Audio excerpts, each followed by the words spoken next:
There is a moment that exposes more people than almost anything else. A sentence is said with the wrong tone. A look carries disrespect. A criticism lands in front of others. Someone misunderstands you on purpose, twists what you meant, or speaks to you in a way that instantly awakens the urge to correct, defend, explain, and push back.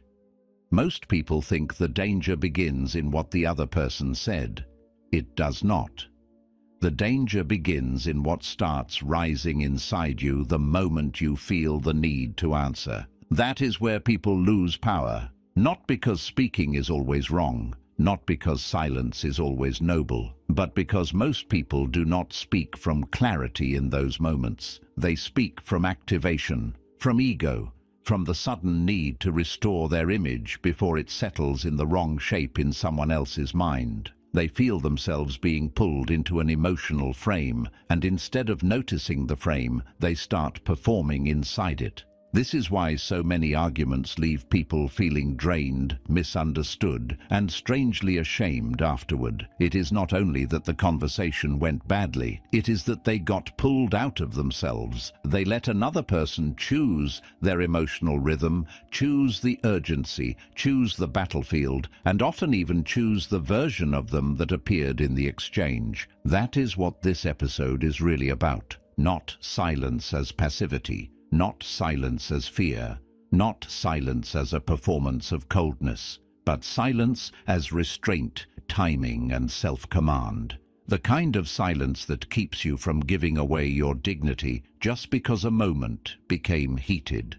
The kind of silence that prevents you from stepping into arguments that were never really about truth in the first place. The kind of silence that makes you harder to provoke, harder to read, and harder to move. Because most people still make the same mistake. They think strength means answering everything, correcting everything, winning every exchange, explaining every motive, defending every accusation. But a stronger person eventually learns something painful and freeing. Not every conflict deserves your full presence. Not every misunderstanding deserves your labor. And not every attack deserves the gift of your reaction. That is the first shift. Stop trying to win every argument. This sounds obvious until emotion enters the room. Then suddenly, it no longer feels obvious at all. Because once the ego is touched, the mind stops asking, what is worth saying here? It starts asking, how do I stop losing this moment? How do I prove I am right? How do I make sure they do not walk away thinking they got the better of me? That is where people get trapped. They stop thinking about outcome in the larger sense and start thinking only about immediate psychological victory. They want to win the sentence, the tone, the room, the impression, the final word. And because they want that so quickly, they often lose something more valuable than the argument itself. They lose position, they lose calm, they lose proportion, they lose the ability to decide whether this exchange was even worth entering at all. You can see this everywhere. A small disagreement at work becomes a 10-minute explanation because someone cannot tolerate being slightly misread. A conversation at home becomes sharp and defensive because neither person wants to leave the moment without proving the other one wrong. A stranger's comment online steals half an hour because the ego cannot bear letting a foolish statement exist without correction. In each case, the person thinks they are protecting themselves. Often they are only surrendering themselves. Because winning every argument is not a real goal, it is an ego addiction. A person who needs to win every argument is easy to control. All you have to do is challenge them, provoke them, misstate something, or imply that they are wrong, and they will come running back into the exchange to defend their image. They cannot leave things unresolved. They cannot bear being temporarily misunderstood. They cannot allow someone else to feel victorious, even in a small, meaningless way. That makes them predictable. And predictable people are easy to pull into battles they should never have entered. A stronger person begins asking better questions. Does this need resolution, or does my ego simply need relief? Is this a real disagreement or just a trap disguised as one? Will answering this improve anything, or only satisfy the immediate urge not to feel dismissed? These questions change everything because they slow the moment down. They interrupt the reflex that says every challenge must be answered. And often, when that reflex is interrupted, something embarrassing becomes visible. Many arguments were never worth the cost of entering them in the first place. This is not weakness, it is discrimination. There is strength in recognizing that some victories are too expensive. You may win the exchange and still lose your peace. You may prove your point and still cheapen your image. You may land the sharper line and still leave the conversation smaller than you entered it. A person who does not understand this keeps mistaking verbal dominance for power. But power is not proving you can out-talk someone. Power is deciding whether the exchange deserves access to you at all. That leads directly to the second lesson. Most arguments are about ego, not truth. This is one of the hardest realities to accept, especially for people who still like to believe that if they just explain themselves well enough, things will become clear. But in many conflicts, clarity is not the issue. Truth is not the issue. The issue is image, status, control, insecurity, face-saving, and emotional positioning. Two people appear to be debating a fact while something else entirely is driving the exchange underneath. One person wants not to feel small, another wants not to feel exposed, another wants not to lose social ground, another wants not to be seen as weak, foolish, unfair, or defeated. So the argument continues, but now the words are no longer serving understanding, they are serving self-protection. Once you see this, many conversations look different. You stop taking every disagreement at face value. You notice how often the words are only the surface. Underneath them is a contest over who gets to define the moment, who gets to feel morally superior, who gets to keep dignity without having to yield, who gets to avoid shame, who gets to leave the room without feeling lower than they did before. That is why so many arguments never end well, even when the facts become clear. The facts were never the whole engine. Ego was. And ego does not calm down just because evidence appears. In some people, evidence only increases resistance because now yielding would cost too much internally. This is why explaining more often fails. You think you are adding clarity, but the other person is not truly in a state to receive clarity. They are busy protecting identity, busy protecting pride, busy protecting their version of events, because their nervous system has already turned the disagreement into something larger than the subject itself. And if you do not realize that, you will keep bringing truth into rooms where truth is not the main currency being traded. This does not mean truth does not matter. It means truth alone does not govern many social conflicts. That distinction matters. Because once you understand that many arguments are driven by ego, you stop being shocked when logic does not solve them. You stop feeling personally betrayed when explanation fails. You stop assuming that more words will repair a dynamic that is not built on understanding in the first place. And most importantly, you stop measuring your success by whether the other person finally admits you were right. Sometimes the strongest thing you can see in a conversation is this. This person is not protecting truth. They are protecting self-image. And once you see that, your strategy changes. You become slower to argue, slower to explain, slower to spend energy. You stop trying to drag every tense moment upward into honesty when the other person is still invested in performance. Because you finally understand that some conversations are not blocked by lack of intelligence. They are blocked by lack of inner freedom. The person is too identified with winning, too afraid of yielding, too emotionally fused with their own position to hear anything cleanly. That is why calm people often look powerful. Not because they always know more, but because they are less trapped inside the ego emergency of the moment. They do not need immediate victory to remain intact. They do not need the other person's surrender in order to keep their own center. They can see the emotional machinery underneath the words without becoming a gear inside it. And that is the third lesson. Read the emotional game before you speak. This is where most people fail because they respond to content before they understand context. They hear the sentence and rush to answer it. They do not stop to ask what kind of moment this actually is. Is this a real attempt at understanding? Is it frustration looking for an outlet? Is it insecurity disguised as criticism? Is it a test, a provocation, a public performance, a quiet attempt to pull you into an emotional rhythm that is not yours? If you do not read the game first, you will keep speaking into the wrong kind of moment. And once that happens, even good words become wasted words. A person says something sharp in front of others. Most people hear the sentence and start preparing their defense. A stronger person notices the larger thing first. Why here? Why now? Why this tone? Why this audience? Why this kind of phrasing? Suddenly the exchange is no longer just about the literal words. It becomes readable as a dynamic. And once you read the dynamic, you are less likely to step into the role the other person prepared for you. This skill changes social life more than people realize, because a huge amount of unnecessary conflict comes from responding too early and too literally. Someone speaks from hurt, and you answer the accusation instead of noticing the hurt. Someone speaks from humiliation, and you answer the logic instead of noticing the need to restore status. Someone is trying to bait you into speed, and you give them speed because you are too focused on defending content.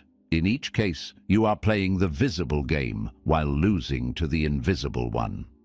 Reading the emotional game means pausing long enough to see what is really being asked of you, not what is being said on the surface, what is being pulled for underneath. Are they asking for truth, or are they asking you to enter their agitation? Are they asking for clarity, or are they asking you to help them preserve face? Are they trying to solve something, or are they trying to make you react? These are not small questions. They determine whether your words will have any value at all. Sometimes the right move is to answer directly. Sometimes the right move is to ask a calm question. Sometimes the right move is to say almost nothing. Sometimes the right move is to let the silence expose the other person's emotional state more clearly than your reply ever could. But none of that becomes possible unless you first stop treating every tense moment as if it were merely about the sentence you just heard. A stronger person reads tone,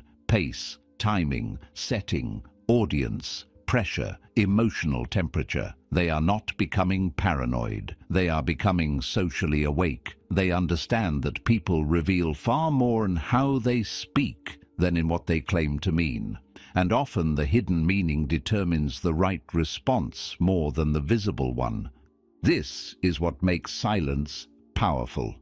Not silence as emptiness, silence as perception. Silence as the space in which you refuse to answer too quickly, because answering too quickly would mean the other person has already chosen your tempo. Silence as the pause in which you read the game before you volunteer yourself to play in it. Because once you stop trying to win every argument, once you understand that many arguments are driven more by ego than truth, and once you learn to read the emotional game before you speak, something changes in the way you carry yourself. You become less available to provocation, less eager to defend, less likely to explain yourself to people who have not earned access to your reasons. And that matters, because the next layer is deeper still. It is not only about reading the moment, it is about mastering your reaction before you use your words. Most people think the problem is what they say in conflict. Often the deeper problem is what speaks through them before they say anything at all. A tone changes, a face tightens, the body leans forward, the chest heats up. The mind starts writing fast replies before the other person has even finished talking. In that moment, most people still believe they are choosing their words. Very often, they are not. The reaction has already taken the wheel. The ego has already interpreted the moment as danger, disrespect, or loss of position. And now the words are only arriving later to justify a state that was already chosen internally. That is why the next rule matters so much. Master your reaction before you use your words, because once reaction takes over, speech stops being a tool and becomes leakage. It leaks injury, it leaks insecurity, it leaks urgency, it leaks the exact places where the other person has managed to touch your ego, your fear, or your need to be seen correctly. In other words, by the time most people begin speaking in conflict, they are no longer mainly communicating, they are revealing condition. This is why people say things after arguments like, "I do not even know why I kept talking," or "I should have stopped much earlier," or "That is not even what I meant to say." They think they lost control in the sentence. Usually, they lost it before the sentence. They lost it in the first ungoverned reaction. You can watch this happen in seconds. Someone makes a dismissive remark in a meeting, and before the reply comes, the body has already registered public disrespect. Someone close to you speaks in a cold tone, and before you say anything, the mind has already started building a case for abandonment, rejection, or betrayal. Someone criticizes you unfairly, and before your explanation begins, your nervous system has already decided that your image is under attack and must be repaired immediately. That is the real battlefield. Not the words, the reaction underneath them. A calmer person is not always calmer because life treats them more gently. Often they are calmer because they learn to insert a gap between impact and expression. They feel the internal movement, but they do not instantly obey it. They notice the heat without turning the heat into policy. They do not deny the first emotional wave. They simply refuse to let the first wave become the author of their behavior. That is what most people still do not understand about composure. It is not numbness, it is not suppression, it is not pretending not to care. It is care under discipline. It is feeling the surge and not kneeling to it. It is letting the mind arrive before the mouth does. This is why silence becomes so useful in conflict. Not because silence is magical, but because silence buys time for governance. It buys time for the body to settle enough that speech does not become pure discharge. It keeps you from giving away immediate access to your inner state.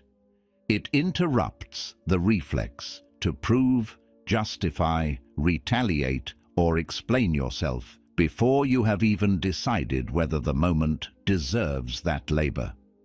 Most people do not lose arguments because they lacked intelligence. They lose themselves because they responded before they were internally ready to respond.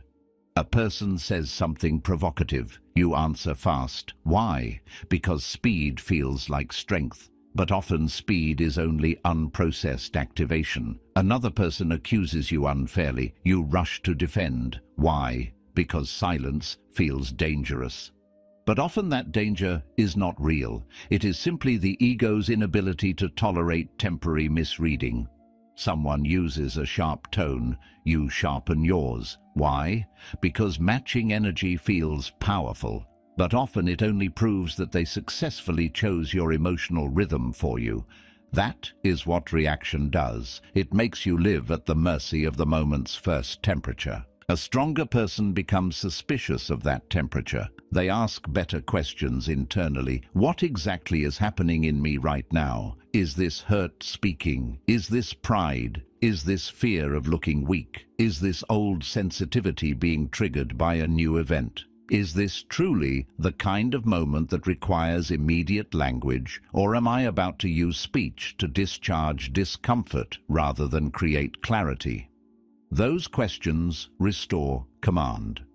And they matter because in many conflicts, the first thing you feel is not the best guide to what you should do. The first thing you feel may be real, but real does not automatically mean reliable. A sting can be real and still exaggerate the situation. A surge of defensiveness can be real and still reveal more about your ego than about the importance of the exchange. A sense of injustice can be real and still not justify saying everything your reaction wants to say. That is why a serious person learns not to trust the first emotional impulse with full authority. They notice it, they study it, but they do not treat it as command. This becomes especially important in public moments, because public pressure makes reaction faster and more dangerous. A person challenges you in front of others, and suddenly the need to answer is no longer only about truth. It becomes about face, about not wanting to look slow, uncertain, weak, or defeated in front of witnesses. And that is exactly when speech becomes most likely to betray you, because now you are not only answering the content, you are trying to manage an audience while emotionally activated. That combination ruins people. They say too much, they reveal too much, they let the room feel their injury before they themselves have even named it. A stronger person understands something here.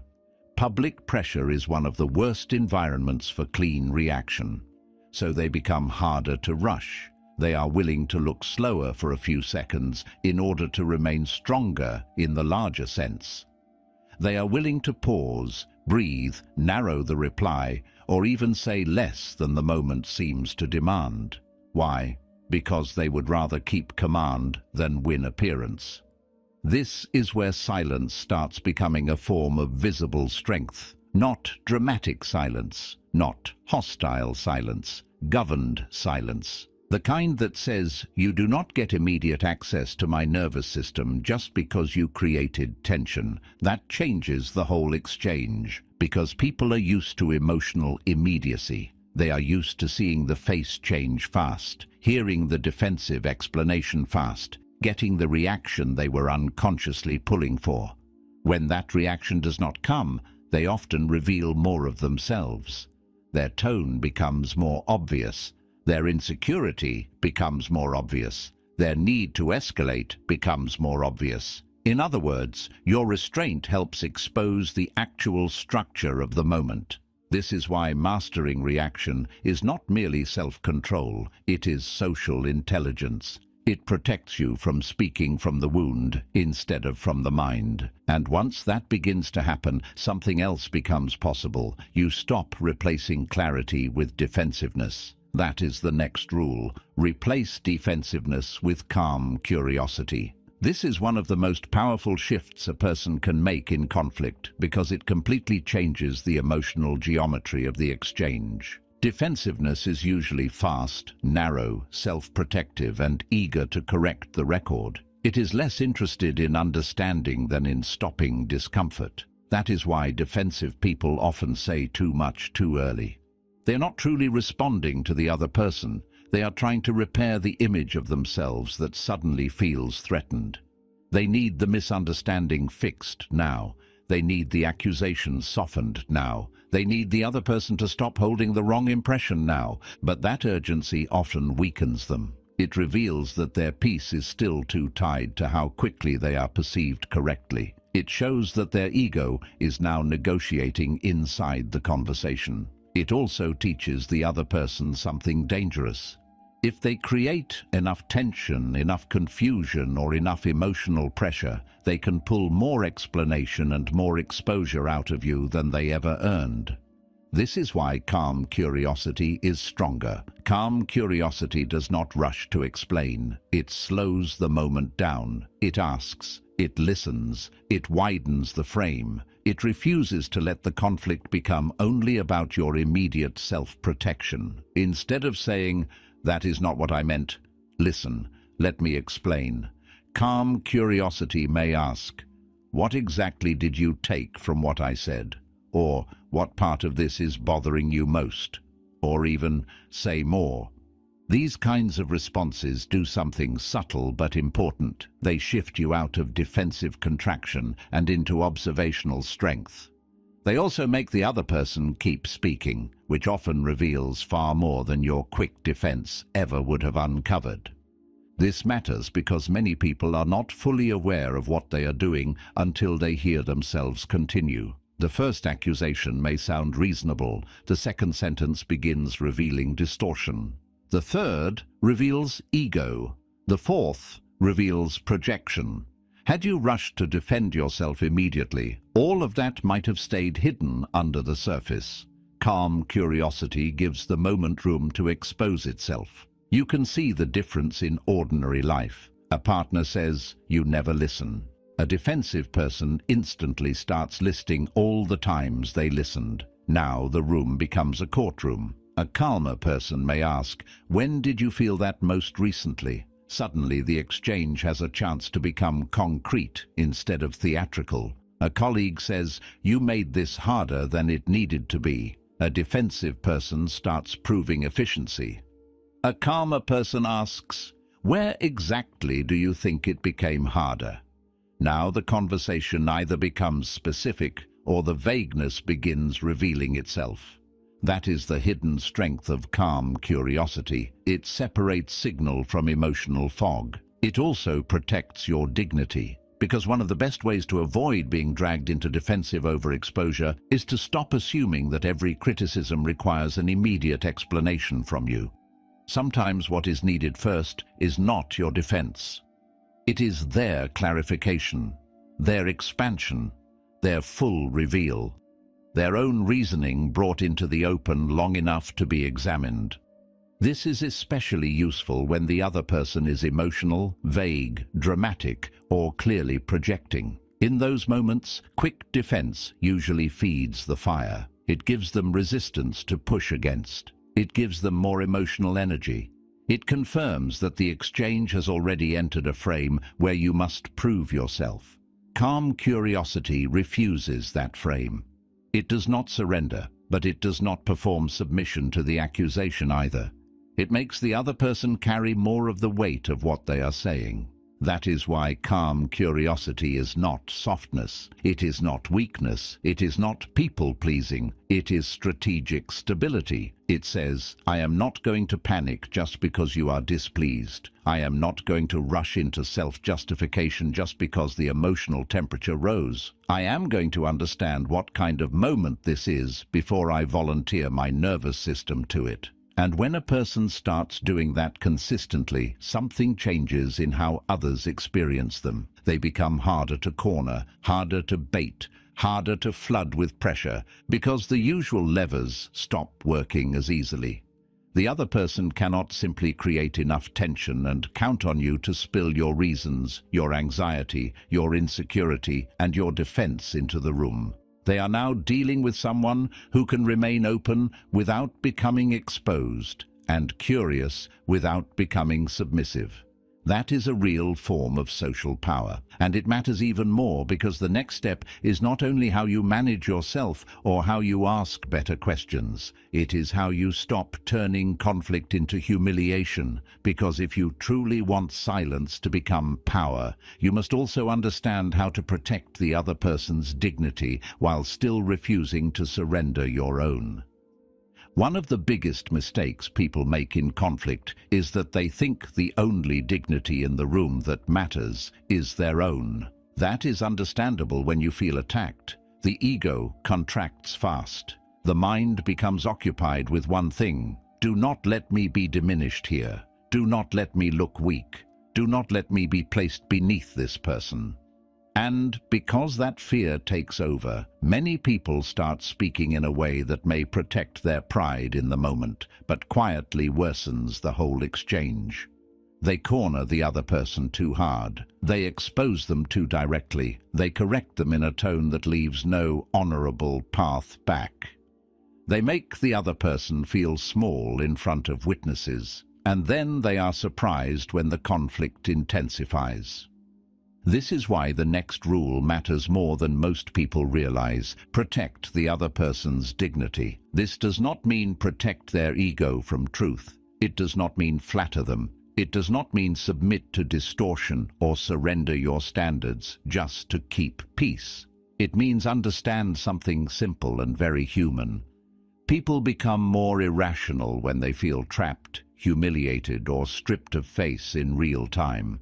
A person who might have softened in private often hardens in public. A person who might have admitted fault in a calmer frame often doubles down when they feel cornered. A person who might have heard you more honestly often stops hearing altogether the moment your truth becomes a social threat to their self-image. That is why many conflicts get uglier, not because truth was spoken, but because truth was delivered in a way that left the other person no dignified way to meet it. You can see this in ordinary situations. Someone is clearly wrong in a meeting, and instead of correcting the issue cleanly, another person corrects them with extra edge, extra exposure, extra superiority. The information may be right, but the method turns the correction into humiliation. Now the person is no longer dealing only with the content of the mistake. They are dealing with injury, with embarrassment, with the need to restore face. And because of that, the conversation becomes harder, not easier. This is where socially intelligent silence becomes powerful, because a stronger person does not only ask, "How do I protect my dignity here?" They also ask, "How do I avoid making this person so cornered that the conflict now becomes about survival of ego instead of resolution?" That question changes tone. It changes pace. It changes wording. It often changes the entire outcome. Sometimes protecting the other person's dignity means correcting them more privately than publicly. Sometimes it means saying less than you could say. Sometimes it means leaving room in your phrasing so they can step back without feeling crushed. Sometimes it means not using the sharpest available truth simply because you have access to it.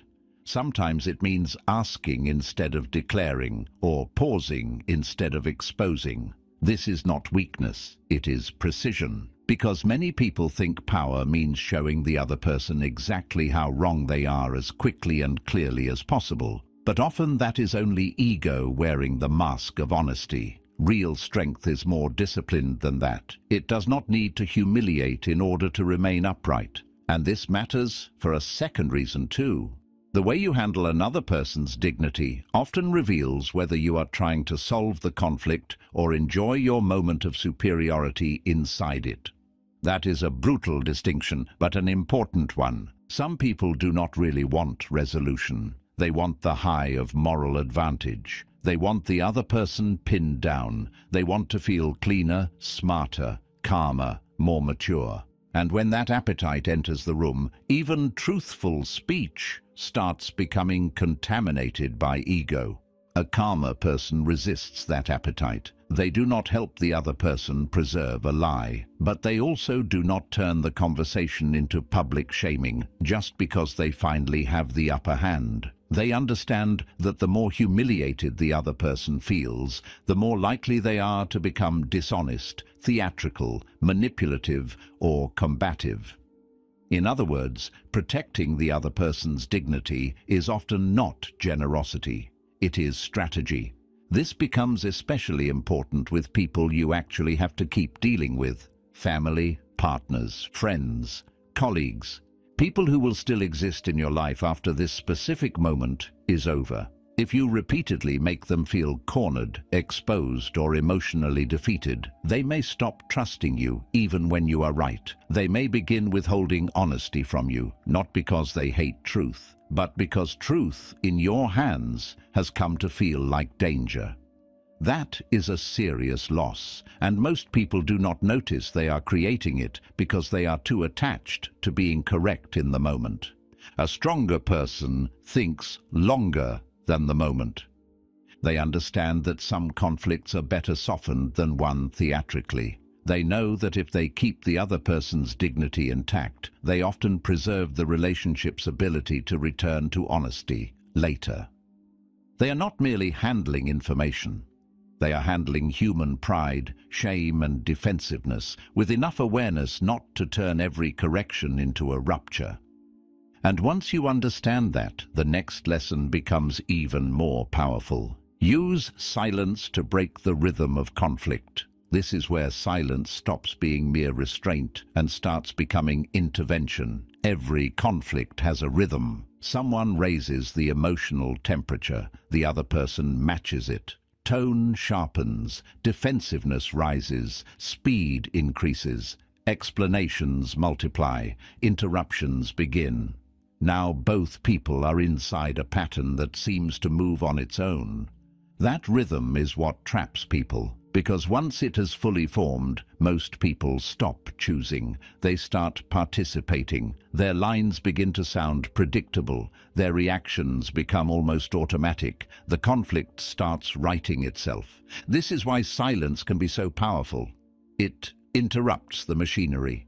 When one person expects speed and meets pause instead, the rhythm stumbles. When one person throws bait and gets no immediate reaction, the rhythm weakens. When one person comes prepared for opposition and meets stillness, the whole emotional script starts losing force.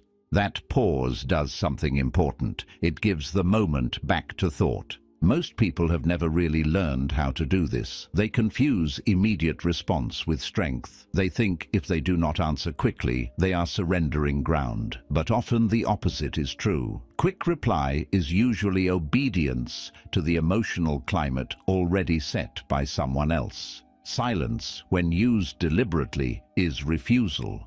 Refusal to let the conflict choose your tempo. Refusal to let agitation become your speaking style. Refusal to play the expected role. That is why silence is not empty. It is strategic. Imagine a familiar scene. Someone speaks to you with sharp irritation, expecting a quick explanation. You do not give it. You let a few seconds sit there, not as punishment, not as drama, simply as non-cooperation with the pace they are trying to impose. Suddenly the exchange changes. They hear their own tone more clearly. They become more exposed to themselves, or they become more obvious to you. Either way, the moment becomes more readable. This is one of the hidden powers of silence. It reveals. When people are not quickly interrupted by your defensiveness, they often continue, and in continuing, they show more. They reveal whether this was pain, ego, performance, projection, insecurity, or simple confusion. Silence lets that emerge. A rushed reply often buries it. This matters because many people are not actually strong in conflict. They are only fast. And speed is not the same as command. A person who answers every sharp tone with equal speed is not demonstrating strength. They are demonstrating availability. Availability to tension. Availability to bait. Availability to the emotional rhythm of whoever raised the heat first. Silence breaks that availability. It says, "You do not get my full reaction on demand." That is why silence often feels so unsettling to reactive people. They cannot tell what they are controlling anymore. They do not know if they have landed the blow they hoped to land. They do not know if the usual script is still available. They no longer feel the easy access they expected to your emotional system. In many cases, that alone reduces escalation.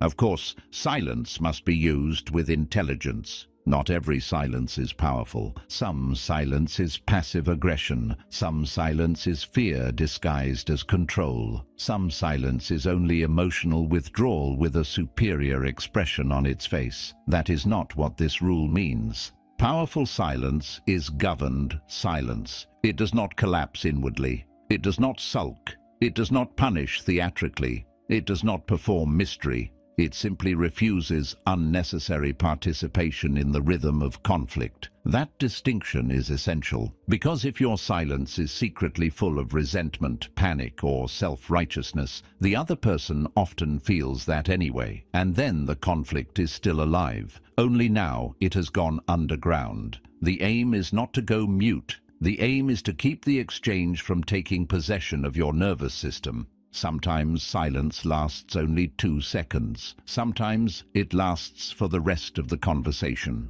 Sometimes it appears as a pause before a calmer question. Sometimes it appears as a short answer instead of a long explanation.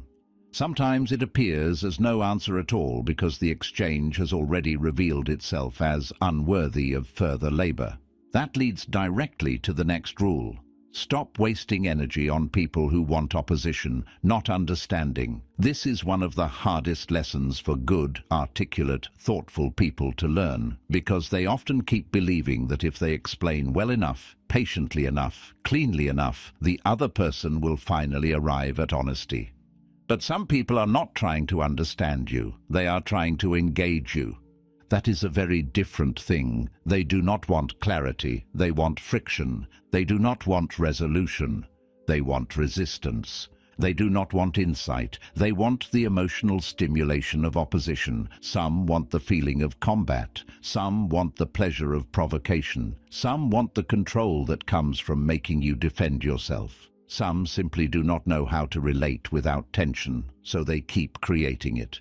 And if you do not recognize that type of person early, you will keep bringing sincerity into exchanges that are feeding on the very sincerity you are trying to use to repair them. This is where so much human energy gets wasted.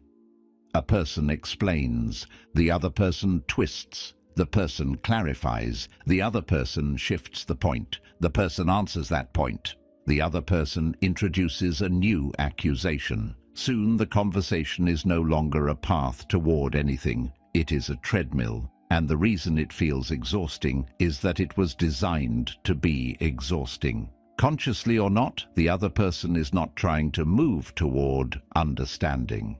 They are trying to keep the opposition alive. A stronger person learns to identify that pattern faster. They notice when no clarification reduces distortion. They notice when every answer only creates a new complaint. They notice when the exchange feeds on reaction itself. And once they notice that, they stop donating energy so freely. This does not mean they become cold with everyone. It means they stop treating endless opposition as if it were an honest invitation to dialogue. They stop assuming every conflict is salvageable through effort. They stop rewarding bad faith engagement with full emotional presence, because energy is also a form of dignity. Where you keep spending it reveals what still has access to you. A person who gives endless explanation to someone committed to distortion is not only wasting time, they are training the relationship to believe that confusion, accusation, or provocation will always purchase more access to them. That is expensive. And over time, it teaches the other person exactly how to keep the cycle alive. This is why some conflicts improve only when one person stops feeding them, not with a dramatic speech, not with a moral performance, by simply refusing to keep entering the same loop. That refusal can sound like calm brevity. It can sound like, I do not think this is going anywhere useful. It can sound like, I have already answered that. It can sound like nothing at all. Because once you understand that some people want opposition more than they want understanding, you stop trying to save every exchange from its own nature. You let the pattern reveal itself. You conserve energy. You stop acting as if your job is to drag unwilling people into clarity by force. That is not wisdom. That is self-exhaustion disguised as maturity. A stronger person eventually accepts a hard truth. Some people cannot meet you in honesty while they are still emotionally invested in conflict itself. Until that changes, more effort from you will often mean more depletion for you and no meaningful movement in the relationship. That is why the next step becomes necessary, because once you stop wasting energy on unwinnable dynamics, you must learn how to leave them without noise. And that is where real social power becomes unmistakable. There comes a point in some conflicts where the most intelligent thing you can do is stop trying to rescue the exchange, not because you are weak, not because you have nothing to say, not because the other person is right, but because the battle has already revealed what it is. The misunderstanding is no longer innocent. The pattern is no longer temporary. The emotional structure of the interaction has already shown you that this is not a place where truth is likely to be handled well. And when that becomes clear, the next rule matters. Withdraw cleanly from unwinnable battles. This is one of the hardest skills for articulate, thoughtful, self-respecting people to learn, because they often keep believing that leaving means surrender. that stepping back means letting the lie stand, that disengaging means allowing the other person to feel victorious. And the ego hates that. It hates unfinishedness. It hates being misread. It hates walking away while the other person still appears confident in their distortion. So many people stay too long for that reason alone. Not because the exchange is useful, because their ego still wants a cleaner ending than reality is offering. That is where unnecessary suffering begins. A person has already explained themselves. The other side is still twisting. The conversation has already turned repetitive, hostile, circular, or performative. Yet they keep going. Why? Because they want closure. They want the other person to finally admit what is obvious. They want the moment to end in a way that restores fairness and proves their dignity. But many conflicts do not end that way. And the person who cannot tolerate that fact will keep bleeding energy into rooms that have already told them the truth. This is what makes clean withdrawal such an important discipline. It is the refusal to keep paying for an outcome that is no longer available. That is different from avoidance. Avoidance leaves early because it fears tension. Clean withdrawal leaves at the right time because it can read futility. That distinction matters. A weak person may flee discomfort too quickly. A stronger person can remain in discomfort while there is still something worth saving. But once the pattern becomes clear, once the exchange is no longer moving toward truth, understanding, repair, or clarity, they know how to stop. Not dramatically, not bitterly, not with one final speech designed to prove superiority. They simply stop donating themselves to a bad structure. This is what many people do not understand. The strongest exit is often the least theatrical one. No long explanation, no final moral lecture, no final attempt to make the other person fully understand everything they failed to understand so far. Just enough clarity to close the door without slamming it. That kind of withdrawal is powerful because it does not keep asking the other person for emotional permission to leave. It does not turn departure into another round of justification. It does not try to win the ending too. It simply recognizes the moment for what it is and refuses to continue. You can see the opposite everywhere. A conversation is clearly going nowhere, but one person keeps adding paragraph after paragraph. A family disagreement has already become old pain wearing new clothes, but someone keeps trying to finally solve it in one sitting. An online exchange has obviously turned into performance, but a person keeps typing because they cannot bear to let foolishness remain unanswered. In each case, they think they're standing up for themselves. Often they are only proving that they still do not know when the exchange has stopped deserving them. That is what unwinnable battles do. They tempt you to mistake endurance for wisdom. But staying longer is not always strength. Sometimes staying longer is only emotional addiction to resolution.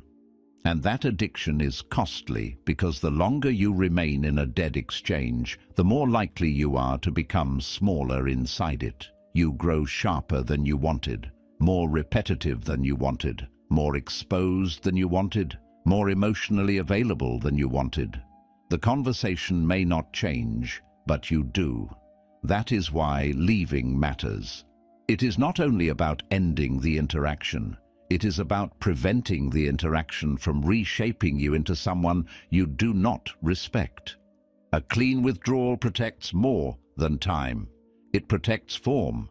It protects the version of you that enters conflict with dignity and leaves with it still intact. This is especially important because many people do not leave cleanly. They leave noisily. They withdraw, but not before delivering one last cutting speech. They stop responding, but only after making sure the other person feels punished. They say they are done, but keep circling back through indirect comments, visible resentment, or one more attempt to be understood. That is not clean withdrawal. That is continued attachment disguised as distance. A stronger person leaves more quietly than that. They do not need the exit to perform their self-respect. They do not need the room to witness their boundary dramatically. They do not need a final explosion to prove that enough is enough. They simply understand that once an exchange becomes structurally unworthy, continuing it is self-betrayal. So they stop. This can sound like, "I do not think this conversation is productive anymore. We are repeating ourselves now. I have said what I needed to say. I am not going to keep doing this." And sometimes it sounds like even less than that, because the deeper power is not in the wording. It is in the absence of compulsion. The absence of the old need to keep forcing resolution after resolution has already left the room. This is where silence becomes unmistakably mature. Not because it hides, because it knows when enough has already been revealed. And once a person learns to leave unwinnable battles cleanly, something deeper begins to happen over time. Calm stops being a tactic. It becomes a reputation. That is the final lesson. Let calm become your power and your reputation. Most people still think of calm as something they occasionally manage. A good day, a lucky mood, a moment where they happen not to react too fast. But real calm, the kind that changes your life, is not occasional. It becomes part of how people experience you. They start noticing that you do not rush to argue, that you do not defend yourself on command, that you do not explain every motive to every critic, that you do not rise emotionally just because someone else did, that you are not easy to bait, not easy to flood, not easy to drag into proving, correcting and reacting every time tension appears. That reputation has power. Because once people understand that you are not easy to pull out of yourself, they begin approaching you differently. Some become more careful, some become more honest, some stop trying the same tactics because they no longer work. Some grow irritated because they have lost the easy access they once expected. But in every case, something changes. Your inner steadiness starts affecting the social field around you. That is one of the most underrated forms of power in human life. Not dominance, not intimidation, not verbal sharpness, predictable steadiness. A calm person with a clear boundary often carries more authority than a reactive person with better arguments. Why? Because people trust form more than they admit.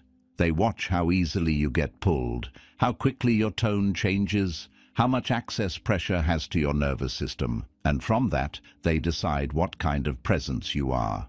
This is why calm must become more than a technique you remember only after conflict begins. It has to become part of your way of living, a way of speaking, a way of pausing, a way of not hurrying into self-defense, a way of preserving proportion when others lose it. A way of keeping your reactions from becoming public property. That does not mean becoming emotionally dead. It does not mean becoming distant, vague, or passive. It means becoming harder to move in the wrong ways. That distinction is everything, because many people mishear this whole idea and turn it into performance. They try to look cold. They try to act unreadable. They force themselves into silence while inwardly boiling. They become stiff instead of steady. That is not power. People can often feel the panic under the pose. Real calm is different. It is not built from image. It is built from reduced compulsion. You no longer feel the same urgency to correct every false impression. You no longer feel the same need to repair your image in every room. You no longer feel the same hunger to win every exchange before it ends. You no longer treat every emotional challenge as a call to immediate action. That is what makes calm look powerful. It is not theatrical restraint. It is genuine reduction in inner compulsion. And once that becomes real, your silence changes too. It is no longer the silence of confusion, no longer the silence of fear, no longer the silence of hidden resentment. It becomes the silence of someone who is choosing not to leak themselves. Someone who understands that words used at the wrong time usually cost more than they repair. Someone who knows that defending too quickly reveals insecurity, that explaining too much reveals dependence, and that arguing with the wrong person often reveals that you are still too available to conflict as a source of self-definition. This is what people feel around a genuinely calm person. There is less unnecessary motion, less proving, less panic, less overexposure, less ego labor. And because there is less of all that, there is more weight in what they do say. That is another hidden power of silence. It protects the value of your words. A person who answers everything weakens their own speech. A person who explains themselves constantly makes their reasons cheap. A person who argues at every invitation teaches others that access to their energy is easy. But a person who chooses carefully, speaks with restraint, and refuses to turn every friction point into a performance creates a different effect. Their words begin to matter more because they are not scattered into every emotional moment. That is reputation. And reputation matters because people do not only respond to who you are in one conflict, they respond to the pattern they have learned from you over time. If your pattern is speed, defensiveness, and over-explanation, people will learn how to use that. If your pattern is steadiness, restraint, and selective speech, people will learn that too. That is why the final goal of this episode is not merely to help you survive one difficult conversation. It is to change your pattern, to make calm something people come to expect from you. Not because you are harmless, because you are governed. That is where silence becomes power. Not when it is used to look mysterious. Not when it is used to punish indirectly. Not when it is used because you are too afraid to speak. But when it comes from someone who has learned not to give their nervous system away so cheaply. And that is where this whole episode comes together. You stop trying to win every argument because you understand that many victories are too expensive. You see that most arguments are driven more by ego than truth, so you stop bringing your full sincerity into emotionally dishonest rooms. You read the emotional game before you speak, so you do not keep answering content while losing to the dynamic underneath it. You master your reaction before you use your words, so the wound does not become the speaker. You replace defensiveness with calm curiosity, so you can understand the structure of the moment. Instead of merely protecting your ego inside it, you protect the other person's dignity, not because they are always right, but because humiliation makes honesty harder. You use silence to break the rhythm of conflict, so speed and tension stop choosing your behavior for you. You stop wasting energy on people who want opposition more than understanding, because your attention is too valuable to be spent feeding bad faith exchanges. You withdraw cleanly from unwinnable battles, because some endings become wise only when you stop trying to improve them. And then something larger happens. Calm stops being a tactic. It becomes character. It becomes form. It becomes the way people experience your presence. This is not about being passive. It is not about becoming soft. It is not about letting people walk over you while you tell yourself you are being spiritual. It is about refusing to be socially manipulated into unnecessary self-exposure. It is about refusing to keep giving arguments, defenses, and explanations to moments that have not earned them. It is about learning that your power is often strongest not when you say the sharpest thing, but when you remain inwardly undisturbed enough to choose whether anything needs to be said at all. Because in the end, most people do not lose themselves in conflict because they are too weak to speak. They lose themselves because they feel too compelled to. And the person who outgrows that compulsion becomes difficult to provoke, difficult to corner, difficult to exhaust, and difficult to move out of their center. That is when silence stops being absence and becomes force.